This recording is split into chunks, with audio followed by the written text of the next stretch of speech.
다 같이 자리에서 일어서시기 바랍니다. 우리 로마서 5장 8절 말씀 같이 낭독함으로 오늘 주일 예배 시작하겠습니다. 로마서 5장 8절 말씀입니다. 같이 한번 읽도록 하겠습니다. 우리가 아직 죄인 되었을 때에 그리스도께서 우리를 위하여 죽으심으로 하나님께서 우리에 대한 자기의 사랑을 확증하셨느니라. 아멘. 아버지 하나님, 우리를 위하여 아들을 내어주신 그 사랑에 힘입어 이 자리에 나왔습니다. 그 은혜를 받아 이 자리에 나왔습니다. 이 예배 가운데 그 하나님의 사랑과 은혜가 충만히 경험되어지는 시간 되도록 도와주옵소서. 그 사랑과 은혜를 받아 이 땅에서 그리스도의 향기로 살아내는 힘 얻어 돌아가는 우리 모든 백성들 되도록 도와주옵소서. 예배 모든 시종일관 주께서 주장하시며 하나님과 하나 되는 큰 은혜를 입는 귀한 시간 되길 소망하옵고 우리 구주 예수 그리스도의 이름으로 기도합나이다. 아멘. 우리 사도신경으로 우리 신앙 고백합니다. 나는 전능하신 아버지 하나님 천지의 창조주를 믿습니다. 나는 그의 유일하신 아들 우리 주 예수 그리스도를 믿습니다. 그는 성령으로 잉태되어 동정녀 마리아에게서 나시고 본디오 빌라도에게 고난을 받아 십자가에 못 박혀 죽으시고 장사된 지 사흘 만에 죽은 자 가운데서 다시 살아나셨으며 하늘에 오르시어 전능하신 아버지 하나님 우편에 앉아 계시다가 거기로부터 살아있는 자와 죽은 자를 심판하러 오십니다. 나는 성령을 믿으며 거룩한 공교회와 성도의 교제와 죄를 용서받는 것과 몸의 부활과 영생을 믿습니다. 아멘. 앉으시기 바랍니다. 우리 찬송가 35장 같이 찬양합니다. 35장입니다.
사랑과 은혜가 충만하신 하나님 아버지, 그 크신 은혜와 사랑에 감사드립니다.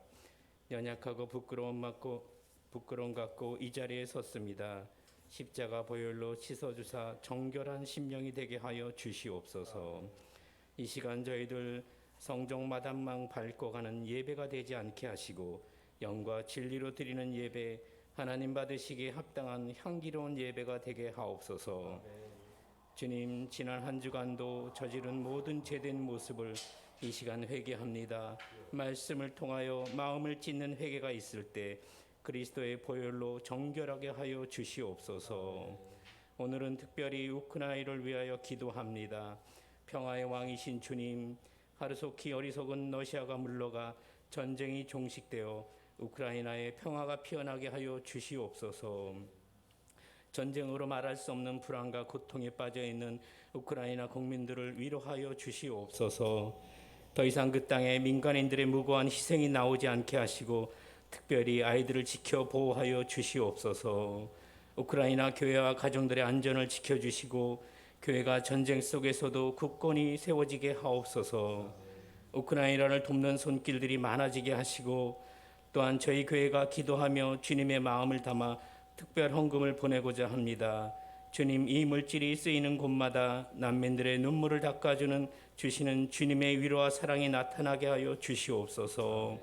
하나님의 영광이 나타나게 하시고 하나님의 이름이 높여지는 역사가 있게 하옵소서. 우크라이나 국민을 위해 헌신하시는 선교사님들을 지켜 보호하여 주시옵소서. 몸과 마음이 많이 지쳐가고 있습니다. 주님, 선교사님들 영육이 쉴 수 있는 여건을 허락하여 주사 세임 얻어 맡겨주신 사명 감당하게 하옵소서. 교회의 머리 되신 주님, 이 땅의 교회들을 든든히 세워 주시옵소서. 예비하신 영혼들을 찾는데 부족함 없는 교회 되게 하옵소서. 단위에 세우신 주의 종을 통하여 말씀을 듣는 시간입니다. 성령의 능력으로 함께하여 주시옵소서. 말씀을 들을 때 저희들 마음밭에 깊이 새기어 제사장적 사명을 감당하는 한 주간 되게 하옵소서. 이 모든 말씀 역사의 주관자 되시는 우리 구주 예수 그리스도의 이름으로 간절히 기도드립니다. 아멘.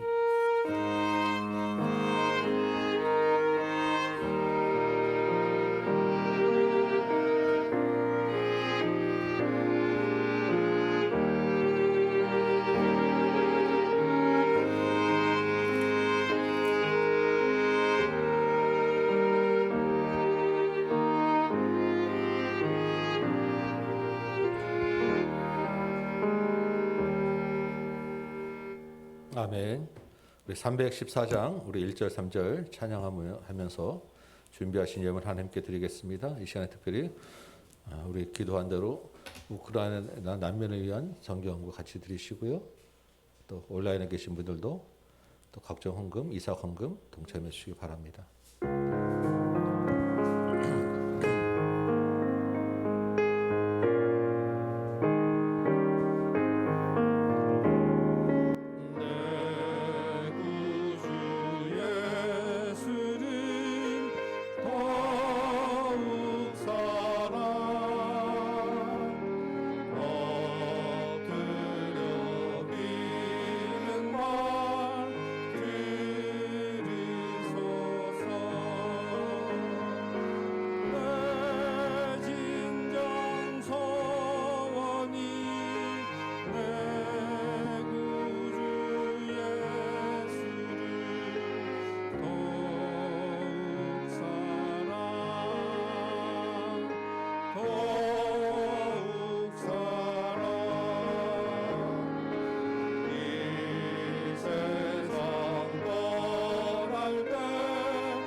아버지 하나님, 우리 이 땅에 보내주시고 구원하시고 주님 자녀 삼으신 것도 감사하온데 먹고 살고 이 땅에서 이만큼 지내게 하시니 또한 감사합니다.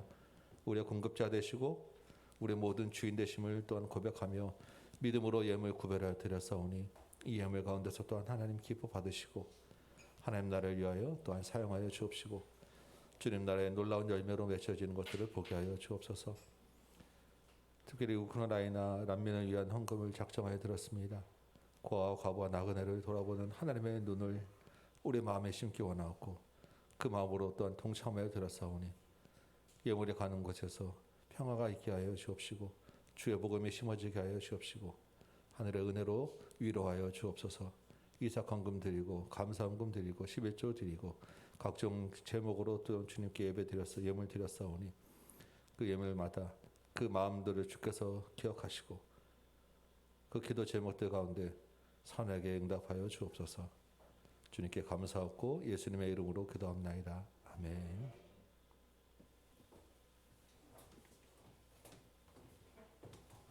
샬롬. 우리 친구들 똑바로 앉아볼까요?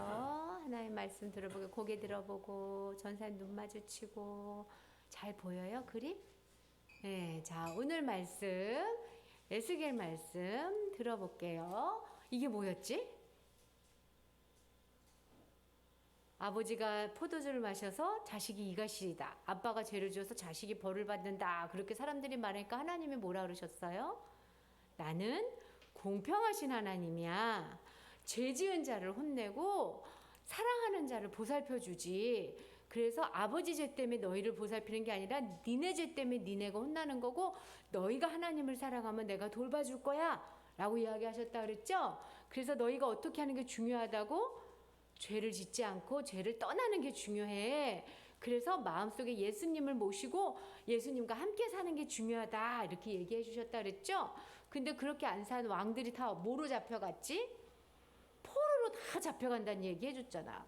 그러니까 포로로 잡혀가고 나라는 망할 거라고 그러니까 장로님들이 에스겔을 찾아와서 아니 왜 우리나라가 망하는데요? 우리가 무슨 죄를 졌는데요? 그러니까 하나님이 애굽에서부터 우상 숭배하지 않기로 약속해 놓고선 우상 숭배하고 광야에서도 십계명 꼭꼭 지키기로 약속해 놓고서 우상 숭배하고 또 십계명 다 어기고 또 광야에서 그 다음 세대도 만나와 메추라기로 하나님이 다 먹여주셨는데 아이 바알을 섬기면 재산이 많아진대 돈이 많아진대 먹을 게 많아진대 하고 바알 섬기고 하나님이 먹여주시는데 그리고 또 가나안 땅에 들어갈 때 홍해도 갈라주고 하나님이 여리고성도 물려쳐줘서 가나안 땅에 다 들어가서 하나님 이제 믿음으로 살게요 하고 약속해놓고 어떻게 했지 또 우상 숭배하고 또 가난한 사람 어려운 사람 다 괴롭히고 하나님 말씀대로 안 살아서 하나님이 이걸 몇 년 동안 했다 그랬죠. 예서씨 기억나요?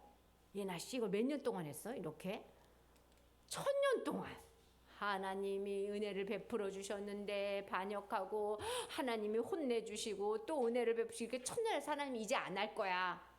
이제 어떤 새 광야로 꺼내서 죄 지은 사람 혼내주고 하나님 사랑하는 사람 건져서 새 이스라엘에게는 돌에 새긴 십계명이 아니라 마음의 성령님을 주셔서 죄를 벗어날 수 있게 해주시고 그 사람들은 예루살렘에서 뿐만 아니라 온 데에서도 예배할 수 있게 해준다고. 그래서 우리가 교회가 됐다 그랬죠. 그리고 그 사람들은 새 삶을 살 수 있도록 해주는데 하나님의 복음을 마음껏 전하고 어렵고 가난한 사람한테 자기가 쓸 것들 나눠주는 사람이 될 거라고 했잖아요. 그래서 우리 오늘 우크라이나 헌금도 한다 그랬잖아요. 기억나요? 그러니까 사람들이 그럼 언제 그렇게 되는데요? 언제 새 광야에서 새 이스라엘이 새 삶을 살게 되는데요? 오늘은 그거에 대한 이야기를 해주는 거야. 왜 근데 심판이라고 얘기하시지? 언제 그런 일이 벌어지냐면 예수님이 오셔서 우리 죄를 위해서 죽으시고 부활 승천한 다음엔 그렇게 된대. 예수님이 오셨어요? 안 오셨어요? 지금 오셨어요. 그러니까 지금은 우리는 새 이스라엘이야. 그런데 에스겔 때는 아직 안 오셨어. 그래서 하나님이 뭐라 그러냐면 아직 안 왔는데 니네들이 죄를 회개하지 못하니까 이제 너희들은 뭐 할 거라고? 심판받아야 돼. 회개하지 않는 너희들은 하나님 앞에 혼나야 되겠어. 그리고 나서 에스겔을 보러 에스겔아 남쪽을 쳐다봐라 그러니까 에스겔이 남쪽 동서남북 어디? 여기. 그리고 딱 첩첩첩서 그리고 소리를 크게 외쳐라. 남쪽에 있는 푸른 나무 마른 나무에게 뭐가 난다고? 불이 일어날 거다라고 외치래요. 그래서 에스겔이 남쪽 숲은 불이 납니다. 남쪽 숲은 불이 납니다. 남쪽 숲이 어디지? 그때 에스겔이 살았을 때 남쪽 숲은 바로 예루살렘 성이야. 하나님의 성전이 있다고 해서 사람들이 절대 안 망할 거야. 자기는 나쁜 짓 계속하면서 하나님이 계시니까 안 망해. 이런 사람들에게 하나님 없어. 하나님 그 성 떠났어. 그래서 그 성은 이제 불바다가 될 거다. 남쪽 숲은 다 불바다가 될 거다. 이렇게 외쳤어. 그래서 사람들한테 그렇게 외치니까 하나님이 심판으로 우리 예루살렘 성은 불바다가 됩니다. 에스겔 선지자님이 그렇게 외쳤거든. 그렇게 열심히 외쳤는데 사람들이 아이고 맨날 비유로 얘기해. 맨날 몸으로 이야기해. 도대체 무슨 말인지 하나도 모르겠어. 예나야 무슨 말인지 모르겠어요? 알겠어요? 모르겠어요? 뭐 알겠어요. 멸망한다는 얘기예요. 멸망한다는 얘기. 근데 그 말이 뭐가 어려워? 안 어려운데 듣고 싶지 않으니까 못 알아듣겠다는 거야. 듣고 싶은 말이 아니니까 나는 못 알아듣겠어요. 멸망한다니 그게 무슨 말이에요? 에휴 저 사람은 맨날 에스겔은 하나님이 보내줬다라면서 몸으로만 설교해. 그리고 흥 하고 가버리는 거예요. 그래서 에스겔한테 하나님이 또 뭐라냐면 에스겔아 이제 울어라. 그래서 에스겔이 막 울면서 이제 재앙이 옵니다. 심판을 당합니다. 우리 모두 다 울게 될 겁니다. 우리 모두 다 죽게 될 겁니다 하고 막 허리가 끊어지도록 울었어. 여러분 허리가 끊어지도록 운다는 건 엄청 많이 울었다는 얘기야. 허리가 아플 정도로 우는 거야. 울어서. 울면 배는 아픈데 허리가 아플 정도로. 그렇게 막 울었는데 사람들이 쳐다보고 뭐라는 줄 알아? 에휴 또 몸으로 설교하는 중이구나. 아무리 울어도 귀를 기울이지 않는 거예요. 이렇게 멸망할 거예요 라고 이야기해도. 그래서 에스겔이 하나님이 그랬어요. 에스겔아 내가 칼을 갈았다고 해라. 네 하나님의 칼이 번쩍번쩍 갈아졌습니다. 칼을 쓰려고 칼을 갈았는데 번쩍번쩍. 이제 하나님이 칼을 뽑았습니다. 이제 하나님이 칼을 뽑으면 어떻게 될까? 주변에 있지 하나님 안 믿고 괴롭혔던 모든 사람들 샥 심판한다는 거야. 하나님께서 불이 날 거다. 칼로 심판할 거다. 라고 계속 얘기하는 거예요. 그리고 또 얘기하는 거야. 바벨론 임금님이 누구한테 멸망할 것도 가르쳐 주냐면 바벨론 임금님한테 멸망하는 거야. 바벨론 임금님이 화살로 점을 쳤어. 그런데 그 화살이 뭐라고 그랬냐면 예루살렘을 멸망시키십시오. 이렇게 점이 나온 거야. 그래서 바벨론 임금님이 자 우리 예루살렘에 불 지르러 가자. 전쟁이다. 이러고 간다는 거야. 그리고 나서 암몬 땅도 전쟁이다. 이렇게 설교를 했는데 진짜 전쟁이 났을까요? 안 났을까요? 났어요. 몇 년도에 났는 줄 알아요? 이 설교를 하고 5년 뒤에 이게 전쟁이 났어. 그런데 사람들은 5년 뒤에 있을 전쟁을 듣고도 이제 곧 전쟁이 나면 하나님 이제 5년 안에 회개해야 되는데 회개도 안 하고 하나님 도와주세요. 잘못했어요. 회개도 안 하고. 에스겔 선지자 말은 도대체 어려워. 심판이 뭐야? 우리가 무슨 그렇게 큰 죄를 졌다고 우리가 불바다가 되겠어? 그래서 하나님이 에스겔 선지자님 통해서 무슨 죄를 졌는지 잘 얘기해 줬어. 너희들이 지은 죄. 자, 한번 해봐야 되겠다. 예서야 이스라엘 사람들이 지은 죄 중에 생각나는 거 있어요? 뭐 있어? 응? 크게 얘기해 줄 수 있어요? 우상 섬긴 거. 그 예서 너무 잘하네. 얘나는 생각나는 거 있어요? 뭐 있어? 하나님 배반한 거 너무 잘하네. 이 사람들 다 잊어버려가지고 하나님이 가르쳐주는 거야. 처음으로 얘기하는 건 뭐냐면 눈에 보이는 죄부터. 야 니네 사람 죽였잖아. 예루살렘에 살인죄가 많았어. 우리나라에 살인죄 있어요 없어요? 우리나라에도 있어. 사람들이 사람을 많이 죽여. 우리나라도. 예루살렘에서 살인죄가 있었잖아. 살인하기 전까지 너희들이 서로 미워하고 막 싸웠잖아. 그럴 것뿐만 아니잖아. 고아와 과부를 돌보라 그랬는데 고아와 과부를 막 괴롭혔잖아. 그 사람들이 있는 거 더 뺏었잖아.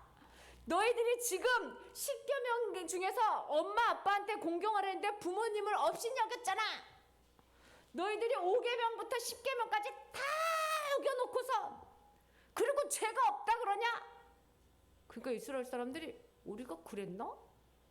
우리가 그랬어? 이러는 거야. 그래서 하나님이 또 예서가 잘하는 거죠. 너희가 우상도 섬겼잖아. 내가 우상한테 절하지도 말고 만들지도 말했는데 너네 만들어 놓고서 절했잖아. 그러니까 1계명부터 4계명까지도 다 어겼잖아. 하나님이 이렇게 얘기하시는 거예요. 그런데 이렇게 어겼다고 제사장이 여러분 그렇게 하면 안 됩니다 라고 이야기해야 되는데 제사장들은 아이고 돈만 주면 복을 주실 겁니다. 하나님은 좋으신 분입니다. 돈 받고 복을 빌어주는 거야. 또 부자들은 더 큰 부자가 되려면 이 돈으로 어디에다가 투자해서 돈을 더 벌지, 어디다가 집을 더 사지. 집이 하나 있는데 또 사고 또 사고 또 사고 또 사고, 땅이 많은데 또 사고 또 사고 또 사고. 가난한 사람은 살 수도 없어. 그래서 하나님이 그래서 너희가 지은 이 모든 죄 10계명을 다 어겼어. 1계명부터 10계명까지. 여러분 10계명만 지킬 수 있어도 하나님이 기뻐하실 거예요. 1계명부터 다 어겨서 너희들을 풀무불에다 넣고 내가 불에다가 활활활활활활 태울 거다. 이제 심판이 왔다. 이렇게 이야기해 줬는데도 회개 안 해서 5년 후에 정말 심판을 받은 거예요. 전사님은 이 성경 구절 보고 이상했어. 여러분 이상하지 않아? 에스겔이 이렇게 자세히 가르쳐 줬는데, 몸으로 보여줬는데 잊어버리지 말라고. 이 사람들은 왜 자기 죄를 몰랐을까? 아니 우리가 뭔 잘못을 그렇게 했어요. 우리가 무슨 불 받아서 죽을 잘못을 뭘 했어요? 왜 이렇게 생각할까?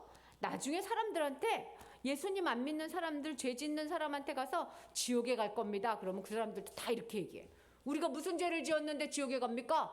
이래. 그런데 있잖아. 잘 들어봐야 돼. 봐봐.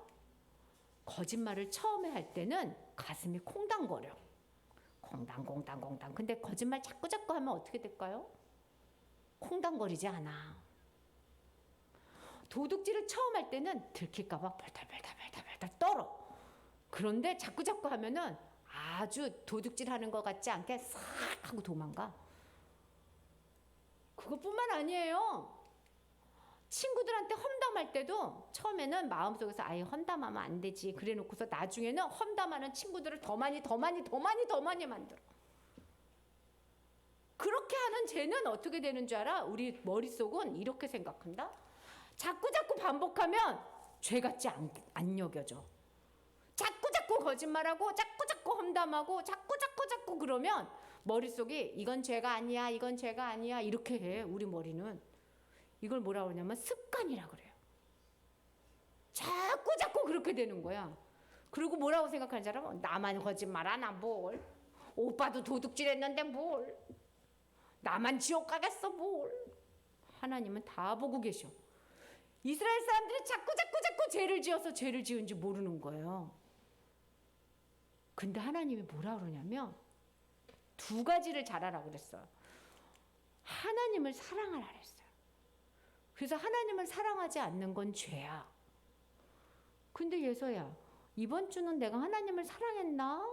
생각해 본 적 있어요? 예나야, 하나님 사랑 안 해서 죄송해요, 죄 졌어요 이래 본 적 있어요? 이거 예수님 없으면 안 되는 거야. 하나님이 뭐라 그랬냐면 이웃도 사랑하라 그랬어. 그래서 난민들이 배고파서 먹지 못하고 아프리카 아이들이 굶어 죽는데도 나는 배가 터지도록 먹으면서 도와주지 않으면 하나님이 보시고 네가 먹는 거 조금 줄여서 배고프고 어려운 사람 도와주지 않는데 이게 뭔 죄예요. 아프리카 헌금하면서 아이고 나는 정말 착해 이런 헌금도 하고 이렇게 생각해. 하나님이 아니야. 하나님을 사랑하고 이웃을 사랑하는 죄를 미워하면 죄를 짓는 거야. 근데 이렇게 하나님을 사랑하고 이웃을 사랑하려면 누가 도와줘야 되지? 내 힘으로 안 돼요. 예수님이 도와줘야 돼. 잘 봐봐. 전산 봐봐요. 예서야 전산 봐. 이렇게 해야 돼. 봐. 하나님 사랑하고 싶어요. 손을 딱 잡고 어렵고 힘든 사람 사랑하고 싶어요. 이렇게 해야 돼. 한번 해봐. 손 이렇게 잡아봐. 이걸 결심한다 그러거든. 자, 하나님 사랑할래요? 이웃 사랑할래요? 친구 사랑할래요? 이렇게 결심해야 돼. 결심. 근데 이렇게 결심하면은 실패해.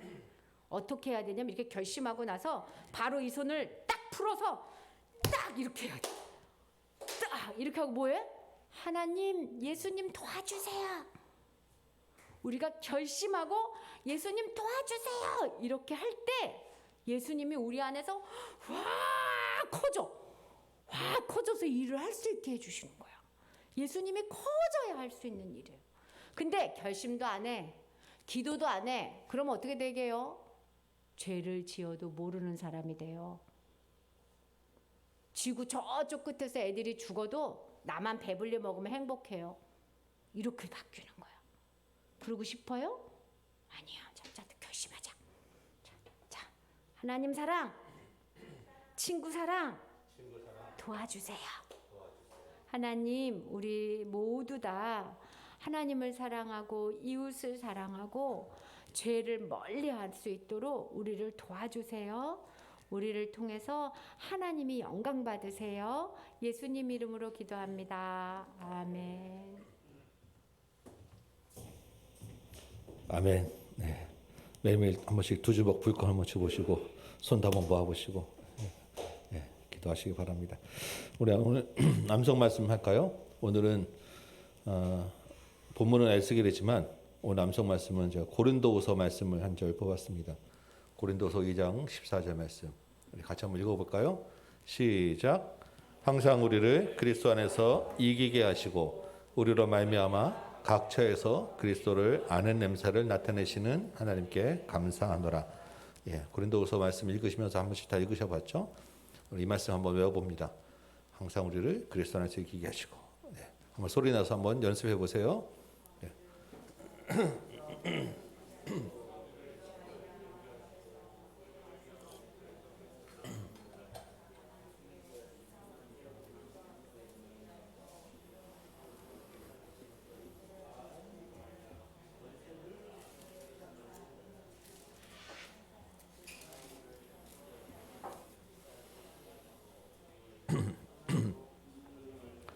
항상 우리를 그리스도 안에서 이기게 하시고 우리를 말미암아 각처에서 그리스도를 아는 냄새를 나타내시는 하나님께 감사하노라. 우리를 그리스도 안에서 이기게 하시고 우리를 말미암아 각처에서 그리스도를 아는 냄새를 나타내시는 하나님께 감사하노라.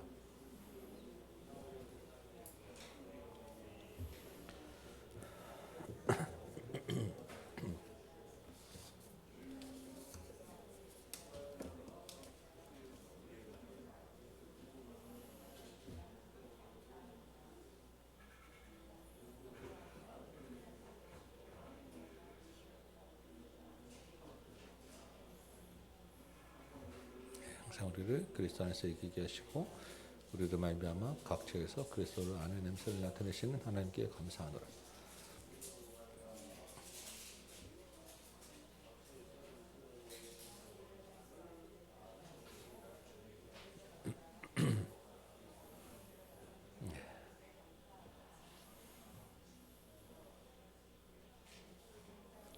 항상 우리를 그리스도 안에서 이기게 하시고 우리를 말미암아 각처에서 그리스도를 아는 냄새를 나타내시는 하나님께 감사하노라. 아멘.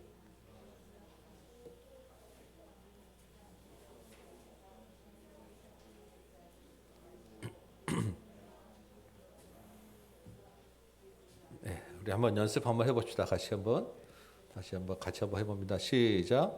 항상 우리를 그리스도 안에서 이기게 하시고 우리로 말미암아 각처에서 그리스도를 아는 냄새를 나타내시는 하나님께 감사하노라. 다시 한번 시작. 항상 우리를 그리스도 안에서 이기게 하시고 우리로 말미암아 각처에서 그리스도를 아는 냄새를 나타내시는 하나님께 감사하노라. 아멘. 여러분 감사하시죠? 같이 한번 일어서서 한번 해보도록 하겠습니다. 우리 온라인에 계신 분들도 같이 한번 동참하시기 바랍니다. 우리 고린도후서 2장 14절부터 시작하는 거예요. 준비되셨죠? 시작. 고린도후서 2장 14절 말씀. 항상 우리를 그리스도 안에서 이기게 하시고 우리로 말미암아 각처에서 그리스도를 아는 냄새를 나타내시는 하나님께 감사하노라. 아멘. 네, 오늘 우리에게 주시는 하나님의 말씀 같이 봅니다. 오늘 본문은 에스겔 24장입니다. 에스겔 24장 20절에서 24절까지 말씀 제가 읽도록 합니다. 에스겔 24장 20절입니다. 내가 그들에게 대답하기를 여호와의 말씀이 내게 임하여 이르시되 너는 이스라엘 족속에게 이르기를 주 여호와의 말씀에 내 성소는 너희 세력의 영광이요 너희 눈의 기쁨이요 너희 마음의 아낌이 되거니와 내가 더럽힐 것이며 너희의 버려둔 자녀를 칼에 엎드러지게 할지라 너희가 에스겔이 행한 바와 같이 행하여 입술을 가리지 아니하며 사람의 음식물을 먹지 아니하며 수건으로 머리를 동인 채 발에 신을 신은 채로 두고 슬퍼하지도 아니하며 울지도 아니하되 죄악 중에 패망하여 피차 바라보고 탄식하리라. 이같이 에스겔이 너희에게 표징이 되리니 그가 행한 대로 너희가 다 행할지라. 이 일이 이루어지면 내가 주 여호와인 줄을 너희가 알리라 하라 하셨느니라. 아멘. 앉으시기 바랍니다. 오늘 에스겔 24장 말씀 가지고 구약에서 가장 슬픈 이야기라는 제목으로 여러분과 같이 한번 은혜를 나눕니다. 5월은 가정의 달이라고 합니다. 화창한 날씨에 꽃이 피고 초록이 아주 짙은 색을 내는 아주 좋은 계절이죠. 지난주에 또 어린이날도 있었고 오늘도 어버이날을 맞습니다. 주머니가 좀 부담되긴 하죠. 그렇지만 잘 쉬시고 또 좋은 시간 보내셨으리라 믿습니다.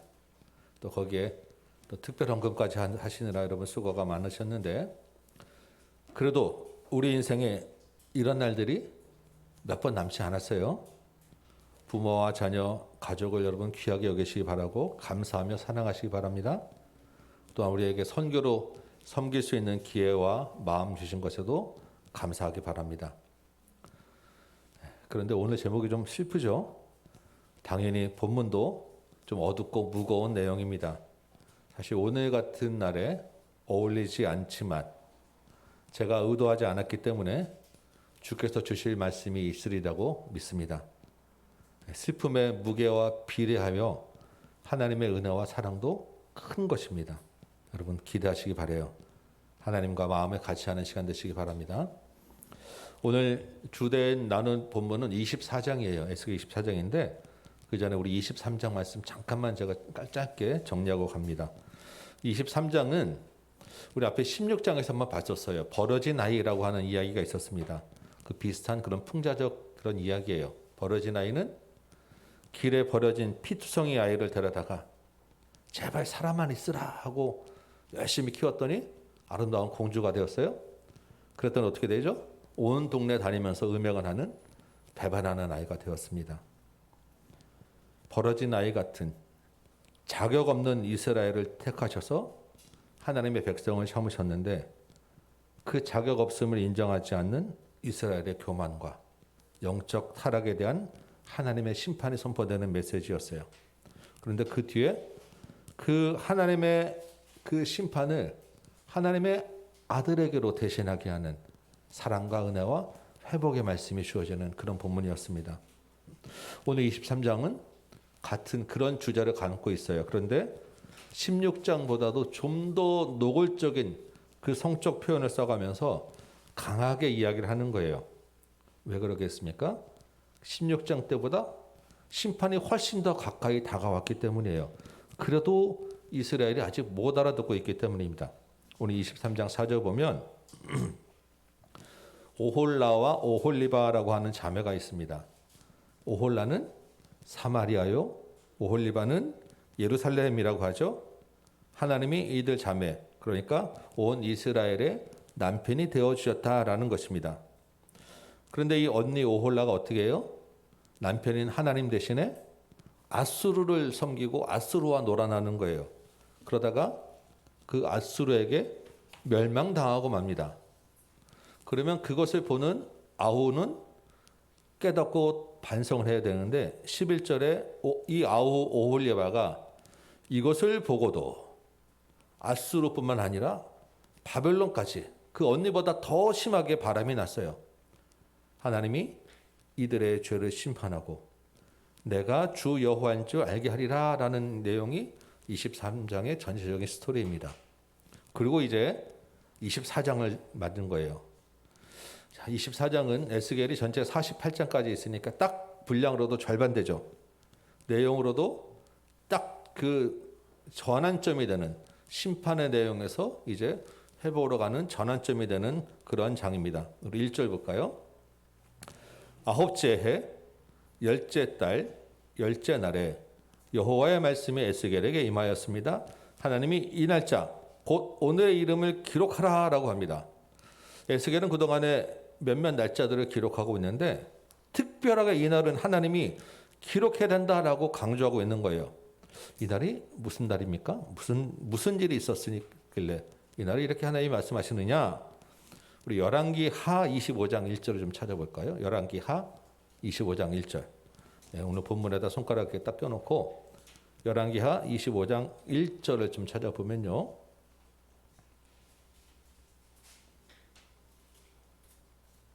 이렇게 되어 있습니다. 시드기야 제9년 열째 달 10일에 에스겔과 지금 같은 날 이야기하는 거예요. 아홉째 해 열째 달 열째 날 제9년 열째 달 10일에 어떤 일이 있었습니까? 바벨론 왕이 예루살렘을 포위했어요. 토성을 쌓았습니다. 에스겔이 예언했던 그대로 이 내용이 있었죠. 이게 역사적으로는 주전 BC 588년 1월 15일이에요. 그리고 이때로부터 1년 반 뒤에 포위된 지 1년 반 뒤에 예루살렘이 완전히 멸망하고 마는 것입니다.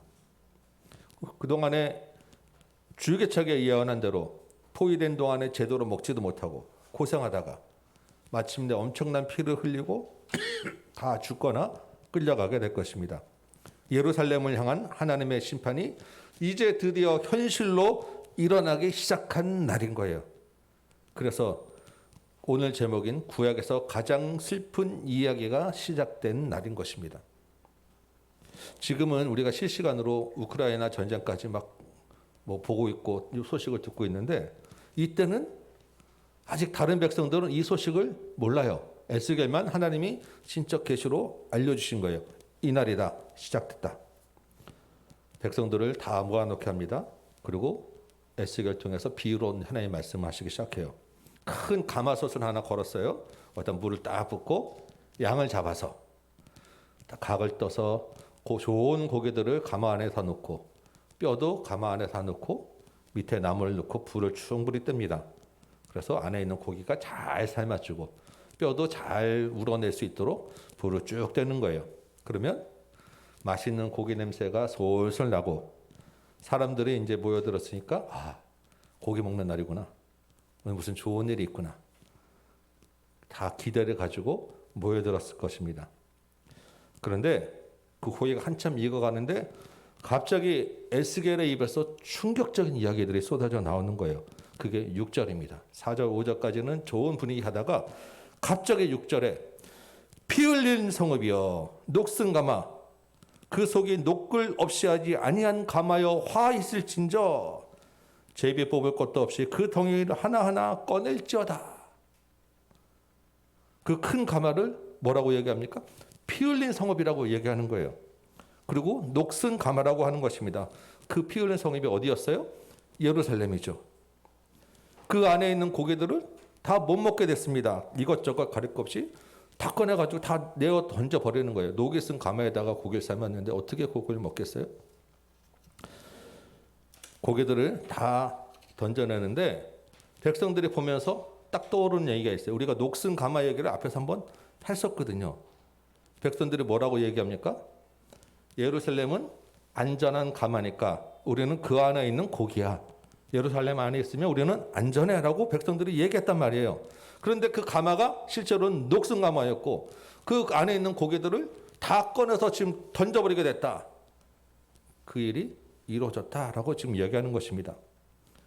피 흘린 성읍, 지난주 우리 칼의 노래에서 나왔었잖아요. 살인이 가득 찼고 영적인 우상 숭배가 충만한 성읍이었다. 그래서 7절에 보니까 이렇게 얘기합니다. 사람들이 짐승을 잡더라도 그 피를 어떻게 해요? 흙으로라도 좀 덮어놓잖아요. 그런데 이 예루살렘에서는 사람의 피를 흘려놓고 맨 바위 위에 그냥 그대로 치우지 않고 그대로 둔다는 거예요. 양심에 조금이라도 꺼리낌이 없지 부끄러운 줄도 모른다는 것입니다. 온 천하에 그 죄들을 그냥 거리낌 없이 드러내는 그런 도성이 되었다는 거예요. 8절 보니까 이게 하나님이 그렇게 하셨다는 것입니다. 왜? 너무나도 그 죄악에 분노하셔서 단단히 피를 갚을 거야 라고 결심하셨다는 거예요. 그래서 어떻게 합니까? 나무를 아주 더 많이 집어넣어서 불을 아주 세게 하는 거예요. 그러면 그 가마에 남아있는 고기와 국물까지 다 쫄고 뼈가 무르다 못해서 뼈까지 다 태워버려요. 아무것도 안 남습니다. 그래도 그 가마를 계속 태우는 거예요. 그러면 가마가 아주 시뻘겋게 돼서 그러면 그 안에 있던 그 더러운 것들이 다 벗겨져서 긁어낼 수 있을 정도까지 가마를 아주 세게 때우는 거예요. 하나님이 그 가마를 아주 그냥 뜨겁게 해서 이번에 한번 그 더러운 거 제대로 한번 벗겨볼 거야 라고 결심하셨다는 것입니다. 이렇게 해서 가마 안에 있는 녹이 다 벗겨지면 가마가 깨끗해지겠죠. 그럼 가마를 다시 쓸 수 있는 거예요. 그런데 12절 보니까 이 성읍이 수고함으로 스스로 피곤하나 라고 되어 있습니다. 가마를 열심히 달구니까 가마는 뜨겁지 않아요. 힘들어요. 하나님이 이스라엘을 예루살렘에 깨닫게 하느라고 이것저것 때리시니까 그래서 좀 고생이 많았어요. 그런데 그 고생하면서 깨달으면 되는데 아무리 뜨겁게 달구어도 그 속에 있는 많은 녹이 없어지지 않는다는 것입니다. 그 많은 녹이 뭐냐? 음란이라는 거예요. 성적인 타락만을 얘기하는 게 아니라 영적으로 우상 숭배했던 것, 인간적으로 살인하며 죄를 지었던 그 많은 교만과 그 많은 범죄들이 고질적인 습관화가 돼서 없어지지 않는다는 것입니다. 더 나아가서 자신들이 그런 죄를 범하고 있다는 것조차도 깨닫지 못했다는 게 지난주 이야기였잖아요. 하나님이 그래서 안 되겠다. 13절 후반부에 내가 내게 향한 분노를 풀기 전에는 내 더러움이 다시 깨끗해지지 않으리라 라고 선언합니다. 이게 무슨 말입니까? 아무리 해도 깨끗해지지 않는 가마솥, 이 가마솥 자체를 다 태워버릴 때까지 이 심판의 불을 끄지 않겠다라는 거예요. 14절에 그 일이 이루어지리라 돌이키지도 않고 아끼지도 않고 뉘우치지도 않고 행하리니 내 모든 행위대로 너를 재판하리라. 그날이 바로 오늘 시작되었다라는 것입니다. 이 심판의 불이 오늘 붙여졌어. 하나님이 에스겔 통하여서 이 일을 말씀하신 거예요. 이제 시작된 이 불은 끝날 때까지 완전히 다 탈 때까지 절대 중간에 돌이키지 않을 거야. 꺼지지 않을 거야. 끝까지 갈 거야 라고 말씀하셨다는 것입니다. 여러분 우리가 그동안 여러 차례 이스라엘의 죄에 대해서 보았습니다. 이 죄라는 것이 우리가 여러 번 들어서 이제 경각심이 없어질지 모르겠는데 이렇게 무서운 거라는 걸 우리 다시 한번 생각해야 돼요. 얼마나 강력한지 절대 떨어지지 않아요. 아무리 없애려고 해도 끈질기게 남아있는 게 우리의 죄입니다. 작은 것이라도 정말 죄에 대해서 우리가 경각심을 가져야 돼요. 그 작은 것 하나가 점차 커지고 우리의 몸에 배이고 우리를 둔하게 만드는 것입니다. 그런데 이 죄를 이기는 것이 우리 힘으로 아무리 쓰고도 되지 않는다는 것을 다시 한번 우리가 보게 되는 거예요. 하나님이 녹슨 가마 자체를 다 없애버려요. 그 죄 지은 죄값을 물어서 사망에 이르게 해야 끝나는 게 죄라는 것입니다. 결국 모두 다 벌을 받고 우리가 죽어야 끝나는 거예요. 그런데 하나님이 여태까지 우리가 이 말씀을 봤지만 그 사망의 죄값을 하나님의 아들에게 돌리셨다라는 것이 우리가 믿는 복음인 것입니다. 가마가 다 타서 없어지는 그 심판을 우리가 아니라 하나님의 아들이 받았다라는 거예요. 그래서 우리가 이런 심판의 메시지를 볼 때마다 우리가 기억해야 될 것은 우리의 죄가 얼마나 큰지, 우리가 정말로 얼마나 큰 죄인인지를 돌아보면서 동시에 우리가 얼마나 큰 은혜를 입었는지를 다시 한번 보는 것입니다. 우리가 죄 안에 눌려 있는 게 아니라 그 죄를 이기는 큰 은혜를 입었다라는 것을 다시 한번 깨닫게 되는 거예요. 우리가 습관처럼 허물 많고 죽을 수밖에 없는 죄인을 구원해 주셔서 감사합니다라고 늘 얘기하고 기도하는데 그 말이 얼마나 큰 무게를 가지고 있고 얼마나 큰 은혜를 가지고 있는지를 다시 한번 우리 마음에 새겨보자는 것입니다. 이 은혜와 감사를 여러분 안에 잊지 않은 이 시간 되길 바라요. 다시 본문으로 돌아보면 우리 14절 말씀은 하나님의 강한 진노와 심판의 메시지였어요. 그런데 그 말씀을 하시는 하나님의 마음은 찢어지게 아팠다라는 거예요. 분노로 화가 나서 막 쏟아내시는 것 같지만 사실은 그 마음에 큰 슬픔과 고통을 담고 하는 말이었다라는 것입니다. 왜 안 그러겠어요? 천년을 기다리며 돌보고 자기 백성을 사랑했는데 그 자기 백성을 진멸한다는 게 그렇게 쉽게 입에 올릴 이야기가 아닌 거예요. 얼마나 힘든 슬픈 이야기냐는 것입니다. 그 하나님의 말씀을 전하는 에스겔도 힘들었을 거고 고기 먹는 줄 알고 좋아하다가 잔치하는 줄 알다가 그 소식을 듣는 백성들은 또 얼마나 충격이 컸겠어요. 아마 그 사람들 중에는 이제 우리가 해방되는 그런 소식을 전하는가 보다라고 좋아했을 수도 있어요. 그런데 그게 아니라 충격적인 심판의 말을 듣는 백성들도 얼마나 힘이 들었겠습니까? 이 자체도 참 슬픈 이야기죠. 굉장히 정말 어려운 이야기인데 진짜 제일 슬픈 이야기가 이제부터 시작되는 거예요. 저도 이 오늘 본문을 생각하며 이 슬픈 이야기를 어떻게 전해야 되나 마음에 무겁게 담고 한 주간 보냈어요. 15절 봅니다. 여호와의 말씀이 또 임했습니다. 앞에 9년 9째 달 10째 날이라고 했는데 이 여호와의 말씀이 또 임한 날짜는 기록되어 있지 않아요. 그런데 아마도 같은 날이거나 바로 직후에 있었던 일로 생각됩니다. 16절에 보니까 하나님이 에스겔의 눈에 기뻐하는 것을 한 번 쳐서 빼앗는다고 하시는 거예요. 눈에 기뻐하는 것이라는 건 가장 귀한 것, 정말로 마음에 즐거워하는 것입니다. 그래서 쳐서 빼앗는다라는 것은 그게 죽는다는 이야기예요. 그런데 에스겔에게 슬퍼하거나 울거나 눈물을 흘리지 말라고 하고 슬픔을 표하는 어떠한 애도 행위, 초상집을 차리거나 장례 음식을 한다거나 조문을 받거나 이런 어떤 행위도 하지 말라는 거예요. 그냥 조용히 속으로 울고 끝내라는 것입니다. 18절 보니까 에스겔이 아침에 나가서 백성들에게 이 말을 전했습니다. 그리고 저녁에 집에 돌아왔는데 에스겔의 아내가 죽은 거예요. 에스겔 눈에 기뻐하던 것이 자신의 아내였던 것입니다. 그 밤에 에스겔이 얼마나 마음에 상심이 됐겠어요.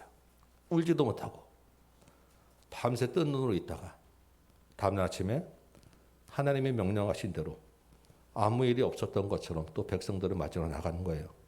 마치 자기가 자신과 관계없는 사람이 죽은 것처럼 그렇게 그냥 덤덤하게 지내는 것입니다. 슬퍼할 수도 없고 죽었다고 알릴 수도 없고 눈물을 흘릴 수도 없고 특별한 애도의 행동을 전혀 할 수 없는, 슬프면 울기라도 해야 되는데 그냥 가만히 일상을 살아나가는 것입니다. 참으로 충격적이고 기가 막히지 않습니까? 에스겔이 포로로 끌려올 때가 25이죠. 30에 사역을 시작해서 지금 한 34쯤 됐을 나이입니다.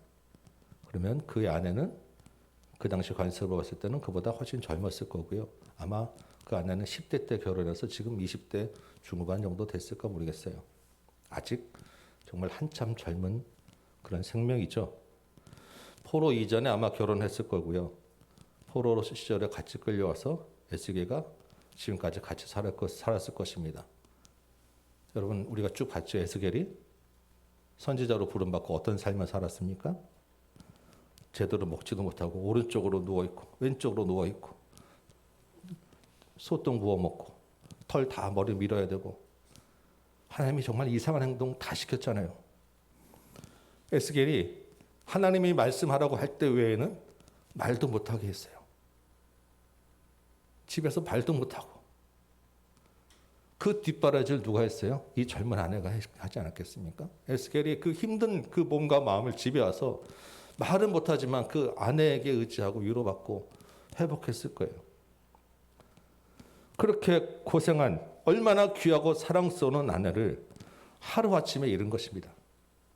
그런데 울지도 못하고 어디 가서 말도 못하고 그냥 속으로 울면서 평상시처럼 있는 거예요. 여러분 그렇게 하실 수 있으시겠어요?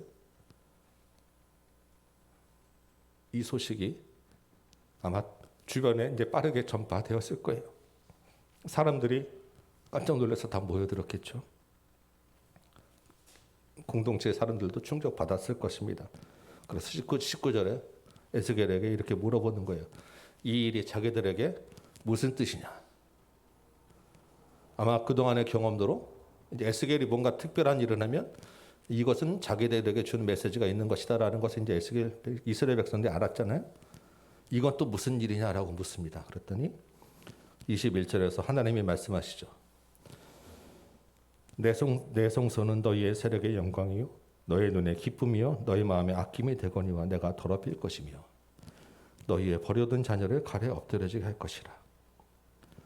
그 이스라엘 백성들이 그렇게 중요하게 생각했던 그들들 눈에 가장 기뻐했던 예루살렘 성전이 무너지게 될 것이다. 거기에 두고 온 가족들과 자녀들 다 죽게 될 것이다. 그런데 너희들도 에스겔처럼 슬퍼하지도 못하고 충격받아서 어떤 애도 행위도 하지 못하고 넋이 놓고 있게 될 것이다.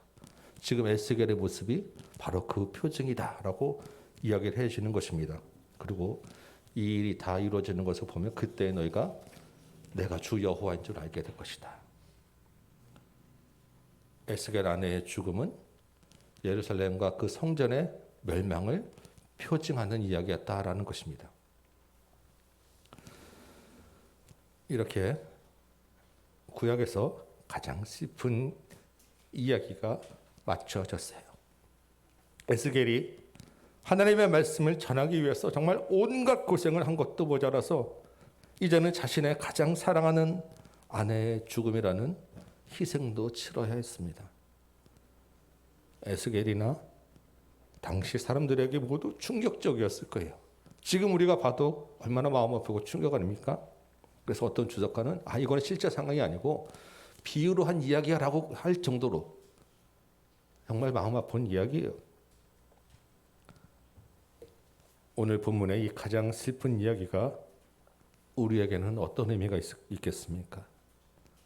여러분은 이 말씀을 보면서 무엇을 마음에 새기며 어떤 적용을 하시겠어요? 먼저 여러분에게 한번 묻습니다.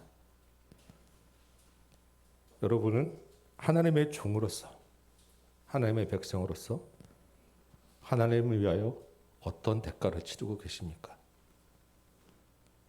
어떤 대가라도 치를 마음이 있으십니까?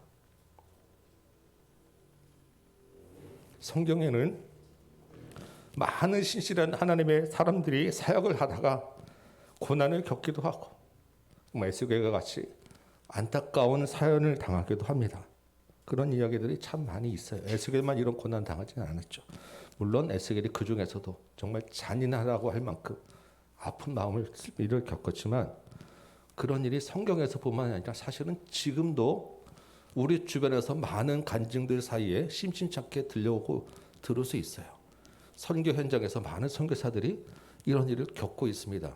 우리나라에 복음 전해질 때 우리나라에 들어왔던 대부분의 서양 선교사들은 다 이런 일을 겪었어요. 그 이야기들을 우리가 다 잘 알고 있습니다. 그런데 놀라운 것은 그런 죽음이나 고난과 슬픈 일들 이후에 그보다 더 큰 열매가 나타나는 거예요. 그 안타까운 일은 정말 마음 아프지만 그 일을 통해서 그 하나의 희생과 대가를 통해서 놀라운 하나님의 일들이 일어나는 것을 우리가 많이 보게 되고 간증을 듣습니다. 그래서 하나님 살아계시구나 찬양하기도 하고 감사하기도 하고 눈물 흘리면서도 우리 마음에 뜨거운 것들을 느끼게 되고 그렇지 않습니까? 그런데 그 일을, 그 안타까운 일을 다른 사람이 아니라 내가 겪을 준비가 되어 있느냐는 거예요. 다른 사람이 했던 일들을 들은 것은 감동이 되는데 내가 그 일을 겪을 준비가 되었냐 있는 것입니다. 내가 그 사연의 주인공이 되고 내 아픔이 복음의 도구로 쓰여지는 것을 우리가 감당할 수 있겠느냐라는 것입니다.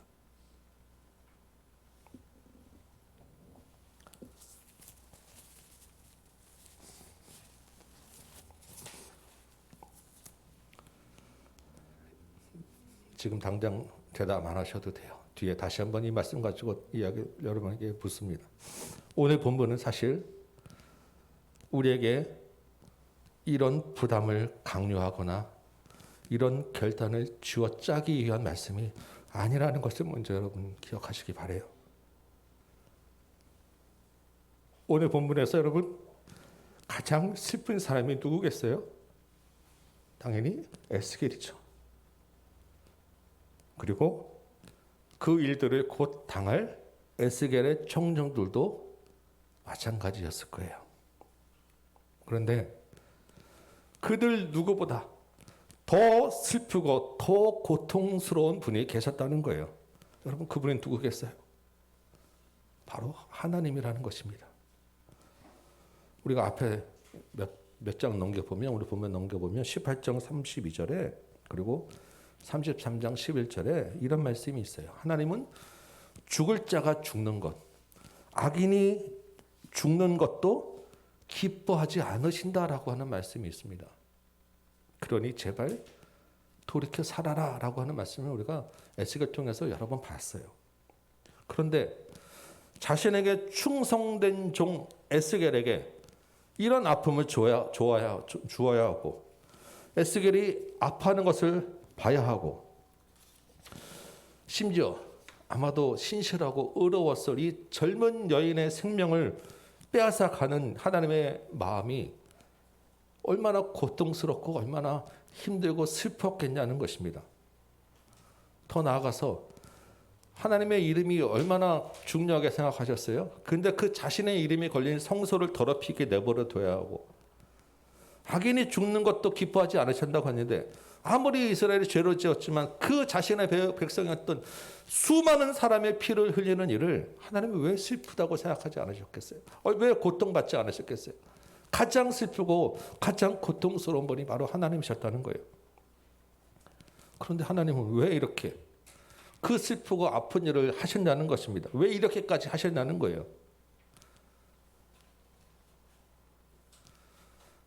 지금 에스겔 앞에 있는 사람들 그리고 앞으로 포로로 끌려올 사람들 이 사람들 중에서 몇몇 구원해내야 되기 때문에 이 사람들 데리고 하나님의 일을 다시 시작하셔야 되기 때문에 새로운 생명과 구원을 주셔서 하나님의 은혜를 주어야 하기 때문에 정말로 한 생명을 얻기 위한 하나님의 눈물겨운 몸부림이 오늘 본문이라는 것입니다.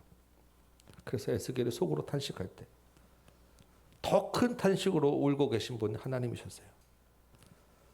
그래서 더 슬픈 정말 구약에서 가장 슬픈 본문이지만 그러면서도 아브라함과 다윗과 맺은 하나님의 그 언약을 지키시는 신실한 하나님의 은혜와 사랑이 가득 들어있는 본문이 오늘 말씀이라는 것입니다.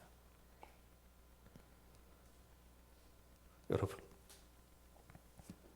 이렇게 해서 정말 이 에스겔의 아내까지 희생시켜가며 하나님이 이스라엘 사람 몇 명 구원해내셨어요. 그리고 이스라엘 민족과 맺은 언약을 다시 지키시고 시작할 수 있으셨어요. 그런데 이스라엘은 그렇게 된다고 치고 그럼 나머지 하나님을 모르는 온 인류는 어떻게 할 거냐는 거예요. 이스라엘이 이제라도 정신 차리고 하나님의 그 파수꾼 사명 감당하면 좋을 텐데 우리가 알잖아요. 그 사람들이 그렇게 될 수 있는 사람이 아니라는 거. 그럼 이스라엘은 다시 시작하지만 나머지 온 인류, 온 백성은 어떻게 하냐는 거예요. 그 사람들은 자기 죄값을 가지고 또 죽어가야 되잖아요. 이 일을 위해서, 이 온 인류를 위해서 하나님이 더 큰 아픔과 슬픔을 스스로 짊어지셨어요. 에스겔의 아내를 데려가신 하나님이 자신의 사랑하는 아들을 십자가에 죽도록 내어주신 것입니다. 에스겔뿐만 아니라 하나님도 자기 눈에 가장 기뻐하는 것, 가장 귀한 것을 죽도록 내버려 주신 거예요. 그 순간에 에스겔만 울지 못하고 속으로 삭힌 게 아니라 하나님도 슬퍼하거나 눈물 흘리지 못하고 그 아들의 울부짖음 가운데 끝내 대답하지 못하고 외면하셨던 거예요. 오늘 본문이 구약에서 가장 슬픈 이야기라면 이 하나님이 자신의 아들을 내어준 이야기는 성경 전체에서, 아니 그 세상의 어떤 이야기보다 더 슬프고 가슴 아픈 이야기인 것입니다.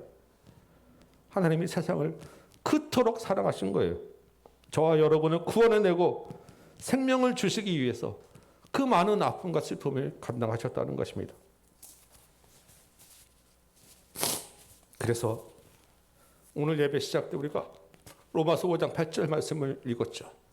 그 말씀이 이 하나님의 사랑과 슬픔에 담겨 있는 거예요. 우리가 아직 죄인 되었을 때 그리스도께서 우리를 위하여 죽으심으로 하나님께서 우리에 대한 자기의 사랑을 확증하셨느니라.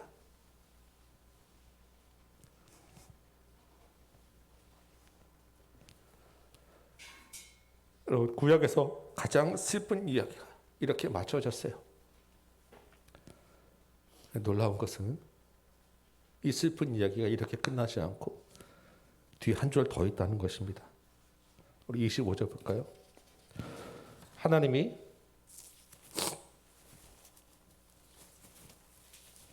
예루살렘을 멸망하는 날에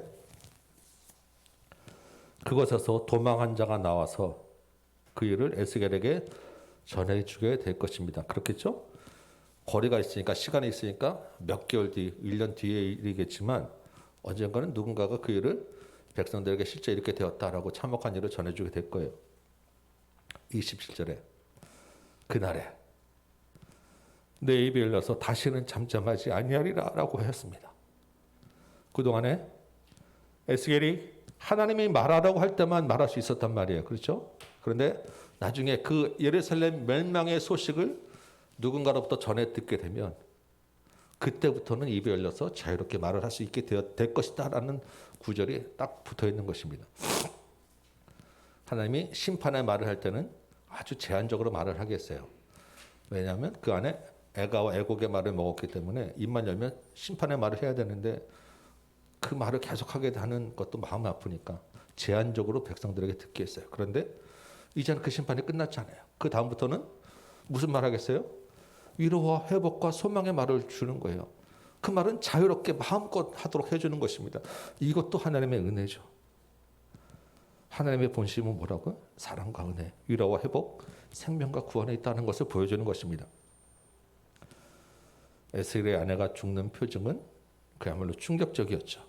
멸망을 알리는 심판의 표징이었어요. 그런데 하나님이 그것으로 끝내지 않으시고 정말 아주 작은 또 다른 표징을 하나 더 심어주신 거예요. 말을 자유롭게 할 수 있도록. 이게 별거 아닌 것 같죠, 여러분? 그런데 이 희미하고 이 작은 소망의 표징이 이곳에 심어지니까 이 표징이 점점 밝아져서 어디로 이어졌겠어요? 예수 그리스도가 원하는 복음의 표징으로 이어지는 거예요. 우리가 이 작은 표징으로부터 이루어진 예수 그리스도의 그 복음의 표징을 받아서 구원을 얻었고 우리가 그 표징이 되어서 세상에 그 표징을 환하게 전하는 그리스도의 향기가 된다는 것입니다. 그래서 여러분, 우리가 눈물 흘리면서 봤던 이 구약에서 가장 슬픈 이야기, 성경에서 가장 슬픈 이야기가 사실은 세상에서 가장 기쁘고 복된 소식으로 바뀌어진다는 것입니다. 오늘 말씀 가운데 이 하나님의 사랑과 은혜가 우리에게 충만하게 넘치기를 축원합니다. 하나님의 사랑과 은혜의 선비는 예수 그리스도가 우리 안에 계시면 이제 우리가 아까 주저했던 질문에 대한 답을 할 수 있어요. 하나님을 위하여 어떤 대가도 치를 수 있느냐? 네, 하나님을 위하여서 내가 무엇이든 대가를 치를 수 있습니다. 내 아픔이 복음의 도구로 되는 것도 감당할 수 있습니다. 그런데 여러분, 하나님이 내가 아들을 내어 주었으니까 너희도 가장 귀한 것을 내어 주어야 돼라고 묻지 않으신다는 거예요. 그것을 요구하지도 않는다는 것입니다. 그런 아픔과 슬픔을 겪어야 되라고 어떤 과정을 만들어 놓지 않았어요. 하나님이 우리에게 원하시는 것은 너희가 내 안에 있어라. 그리스도가 너희 안에 있으면 돼. 그래서 그 주님 안에서 기뻐하고 주님을 따르며 사는 것, 그거 보는 거 내가 원하는 거예요. 그런 삶 자체 가지고 그걸 표징 삼아서 하나님을 아는 냄새를 나타낼 거야. 이게 오늘 우리가 암송했던 말씀인 거예요. 우리 고린도후서 2장 14절 한번 다시 한번 찾아볼까요?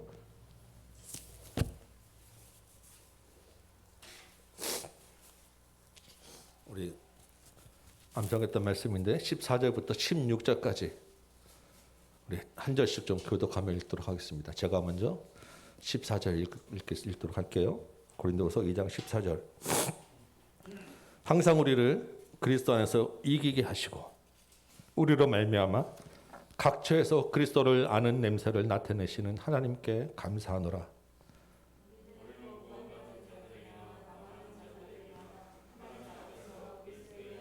(16절) 같이 읽습니다. 시작. 이 사람에게는 사망으로부터 사망에 이르는 냄새요 저 사람에게는 생명으로부터 생명에 이르는 냄새라. 누가 이 일을 감당하리요. 아멘. 우리가 그리스도 안에 있으면 우리가 표징이 되어서 그리스도를 아는 냄새를 나타내는 거예요. 그리스도의 향기가 되는 것입니다. 슬픈 자들과 같이 울 수 있고 아픈 자들을 돌아보고 우리를 미워하는 자들을 용납하고 내가 인정받는 자리 대신에 하나님의 이름을 내세울 수 있고 말씀과 예배를 사모하고 돈과 성공보다 하나님을 더 사랑하는 삶을 살고 우리의 입만 열면 예수 그리스도를 증거하는 삶을 살게 된다는 것입니다. 그래서 우리가 오늘 우크라이나 헌금도 하고 이삭 헌금도 하고 감사하며 하나님께 드릴 수 있게 되는 거예요. 이런 하나님의 사랑과 은혜, 그 예수 그리스도가 우리 안에 계시기를 소망합니다. 우리를 그리스도 안에서 이기게 하신다는 것을 여러분 믿으시기 바랍니다. 우리의 삶이 그리스도의 향기가 되어서 그리스도를 아는 냄새를 나타내신다는 것을 기억하시기 바라요. 우리 인생의 그 많은 굴곡 가운데서 하나님이 더 아파하시고 더 슬퍼하시며 지켜보고 계시고 인도하고 계시고 개입하고 계신다는 것을 기억하며 위로받는 오늘 본문 되시기를 소망합니다. 이 한 주간도 주님과 함께 이 가장 기쁜 소식을 전하는 삶을 살아내는 저와 여러분 되시기를 주님의 이름으로 축원합니다. 찬송 한 장하고 말씀 생각하며 기도합시다. 311장 우리 찬송할게요.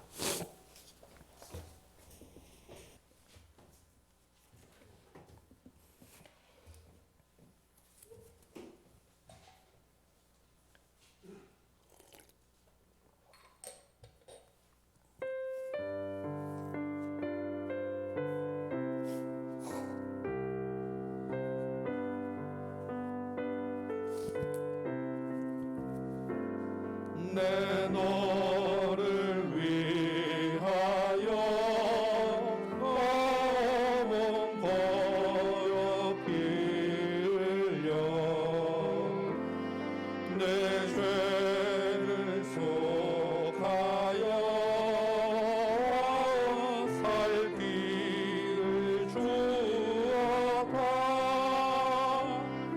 널 위해 너를 주감마 너무어 주느냐. 널 위해 너를 주감마 너무어 주느냐. 아버지 보좌와 그 영광 떠나서 밤 같은 세상에 애만 내서 구하려 내 몸을 희생했건만 너무어 가느냐.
세상에서 가장 슬픈 이야기가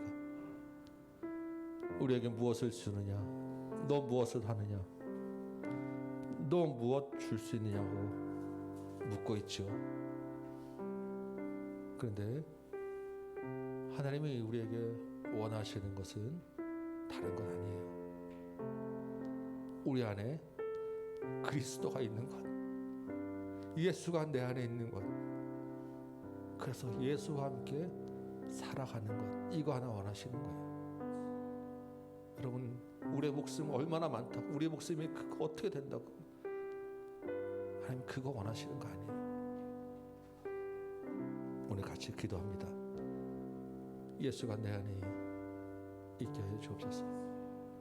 내 안에 있는 예수를 내가 충분히 경험하게 하여 주옵소서. 내 안에 있는 예수를 내가 주로 모시게 살게 하여 주옵소서. 내 안에 있는 예수로 인하여 기뻐하게 하시고 만족하게 하여 주옵소서. 그래서 내가 그 예수의 향기를 내는 살아있는 표징이 되게 하여 주옵소서. 우리를 위하여 피 흘려 죽으신 그 가장 슬픈 이야기가 나를 통해서 가장 복된 이야기로, 가장 기쁜 이야기로 전해지게 하여 주옵소서. 우리 이 일 가지고, 이 제목 하나 가지고 같이 한번 기도합시다. 기도하겠습니다.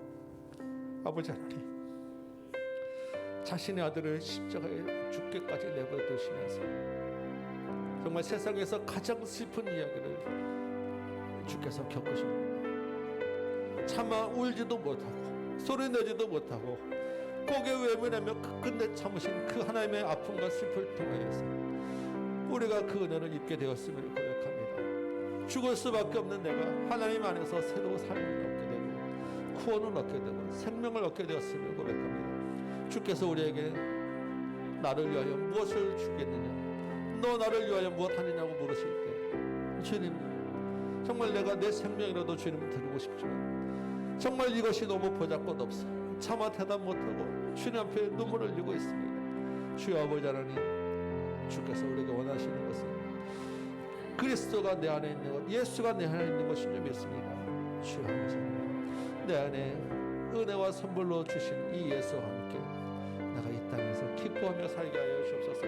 예수를 증거하며 살게 하여 주옵소서. 예수를 사랑하며 살게 하여 주옵소서. 예수와 함께 이 땅을 살아내게 하여 주옵소서. 아버지 하나님, 더 이상 죄에 끌려가지 말게 하시고 정말 끈질기게 따라붙는 이 죄의 권세를 내 힘으로 어찌 할 수 없고 내 몸의 습관에 들어서 더 이상 고질적으로 붙어있는 죄로 내가 어찌할 수 없을 때 세상에서 가장 슬픈 이야기를 통해서 하나님이 자기 아들 통해서 나를 구원해 주셨사오니 죄의 권세에서 끊어주셨사오니 이제는 예수 바라보고 살게 하여 주옵소서. 이제는 예수 의지하여 살게 하여 주옵소서. 더 이상 죄에 끌려가는 더러운 인생이 아니라 예수와 함께 거룩한 삶 살게 하여 주옵소서. 그냥 예수 안에 내 안에 있기 때문에 그 예수의 마음으로 세상을 섬기게 하시고 나를 미워하는 사람을 섬기게 하시고 세상의 어떤 성공과 돈과 물질을 따라가는 것이 아니라 예수 그리스도가 원하는 것, 예수 그리스도의 마음이 가 있는 것을 바라보게 하여 주옵시고 주께서 내 안에 있기 때문에 내가 주와 함께하기 때문에 주님만으로 만족할 수 있는 삶 살아나도록 주님 도와주옵소서. 너희는 그리스도의 향기라고 말씀하셨었는데 세상의 그 악한 것을 향하여 그 향기로 세상의 악함을 심판하는 말씀 전하게 하여 주옵시고 담대히 예수 그리스도가 온다는 것 전하게 하여 주옵시고 마지막 재앙이 있다는 것, 심판이 있다는 것 전하게 하여 주옵시고 그럼에도 불구하고 그곳에서 살 길을 내어주신 예수 그리스도의 그 생명의 복음을 전하는 삶 살도록 도와주옵소서. 아버지 하나님, 우리의 마음을 강하게 하시고 담대하게 하시고 은혜를 더하여 주옵소서. 우리뿐만 아니라 우리의 다음 세대, 우리의 자녀에게 있게 하시고 하나님, 이 복음 붙잡고 살게 하여 주옵시고 우리 교회가 이 복음의 정결 하는 그리스도의 표정이 되게 하여 주옵시고 사망에서 생명에 이르기까지 주의 향기를 나타내는 믿음의 교회 복된 터전 되도록 주님 도와주옵소서. 우리의 삶들을 이끌어 주십시오. 우리 많은 인생의 굴곡 가운데서 주께서 은혜를 주셔서 예수 그리스도와 하나님을 통하여 이기게 하여 주옵소서. 항상 우리를 그리스도 안에서 이기게 하시고 우리를 말미암아 각지에서 그리스도를 아는 냄새를 나타내신 하나님께 감사하는 인생이 되도록 주님 도와주옵소서. 우리 한 번 더 기도합시다. 우리 물질을 들었는데 우리 우크라이나 전쟁 현장에서 예수 그리스도의 평화가 선포되어지기 위해서 그곳에 있는 난민들에게 주의 복음이 전해지고 주의 위로가 전해지기 위해서 이 땅에 우크라이나뿐만 아니라 아프리카의 곳곳에 북한에 하나님의 사랑과 은혜가 전해져야 될 것이 많지 않습니까? 우리들은 이삭항공 우리 지역에도 있어. 정말 고아와 과부와 나그네를 돌아보며 우리 하나님의 마음으로 같이 그들을 위하여 잠시 기도하도록 하겠습니다. 기도합니다. 아버지 하나님, 정말 악한 자, 눌린 자, 너무 약한 자, 연약한 자, 병든 자, 고아와 과부와 나그네를 향한 하나님의 사랑과 관심을 우리가 바라보게 됩니다. 우리 안에 예수가 있기 때문에 이 예수의 마음으로, 예수의 눈으로 우리가 그들을 불쌍히 여기고 돕기를 소망합니다. 우리의 자랑이 되지 말게 하시고, 우리의 의가 되지 말게 하시고, 아버지 하나님, 우리가 그것으로 인하여 교만하지 말게 하시고, 정말 우리고 똑같은 자요, 우리도 하나님 앞에서 부끄러운 자요, 연약한 자임을 깨달아 예수 그리스도의 사랑이 우리 안에 있음을 기억하여 그 사랑을 전하게 하여 주옵소서. 작은 물질을 하나님께 드렸습니다. 정말 아버지 하나님, 부끄러운 물질이지만 이 물질이 하나님의 손에 사용되어질 때 크게 사용되어지고 놀랍게 열매 맺을 점이 있사오니 우크라이나 난민에게 위로를 주옵시고 그들에게 힘을 주옵시고 복음이 그들에게 전해지게 하여 주옵시고 예수 그리스도 인하여 다시 그들의 힘을 얻게 하여 주옵소서. 그 전쟁의 땅이 평화가 선포되도록 좀 도와주옵소서. 속히 더 이상 무고한 피가 흘려지지 아니하도록 주께서 그 마음들을 역사하여 주옵시고 그 현장을 보호하여 주옵소서. 아프리카에서 아랍에서 곳곳에서 하나님을 모르고 죽어가는 많은 백성들이 있고 복음 때문에 숨겨나가는 피가 있음을 기억합니다. 주여 아버지 하나님, 선교 현장 가운데 곳곳에 그 많은 어려움을 겪는 가운데 주께서 역사하셔서 가장 슬픈 이야기가 복된 이야기로 바꿔지게 하여 주옵소서.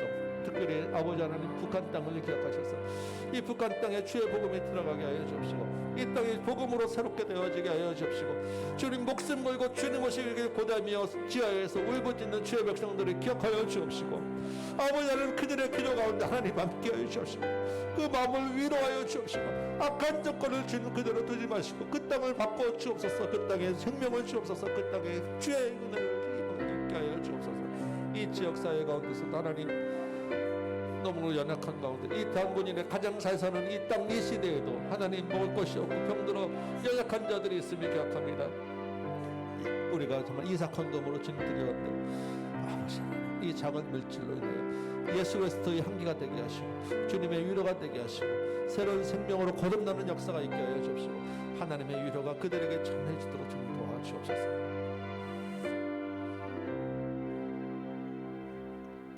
항상 우리를 그리스도 안에서 이기게 하시고 우리를 말미암아 각처에서 그리스도를 아는 냄새를 나타내는 하나님께 감사하는 인생 되기를 소망합니다. 오늘 본문 말씀을 통하여 가장 슬픈 이야기가 사실은 하나님의 정말로 슬픈 이야기였음을 우리가 깨닫게 되었고 그 사랑과 은혜를 힘입어 그 이야기가 가장 복된 소식이 되었음을 우리가 또한 배웠습니다. 주여 아버지 하나님, 그 선물로 주어진 예수 그리스도가 우리의 삶을 온전히 주장하게 하여 주옵소서. 예수 그리스도와 함께 주의 향기를 드러내는 표징이 되는 삶 사는 우리 모든 복된 인생들 되도록 도와주옵소서. 우리 다음 교회가 그 사명 감당하게 하여 주옵시고 우리 조국 교회가 그 사명 감당하게 하여 주옵시고 이 땅에서 많은 굴곡과 어려움을 겪는 가운데서도 주께서 함께 슬퍼하고 함께 울며 우리를 지키시고 보호하고 인도해 나가심을 기억하여 믿음으로 이 땅의 삶 살아내는 여기 모인 모든 성도들 되도록 도와주옵소서. 우크라이나 난민을 위한 헌금의 가운데서 주께서 기억하시고 은혜를 더하여 주옵시고 복음으로 온 세계 곳곳에 주의 위로가 전해지도록 도와주옵소서.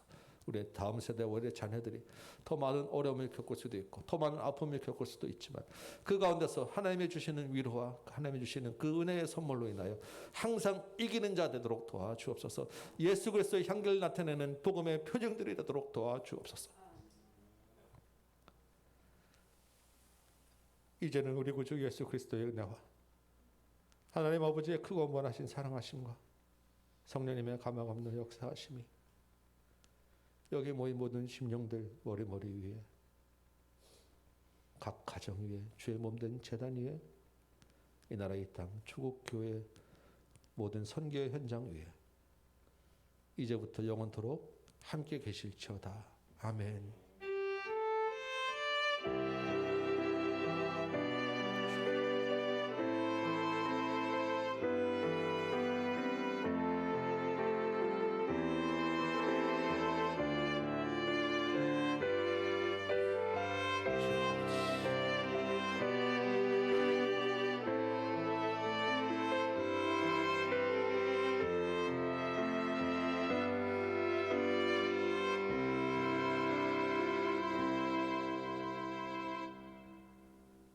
아멘.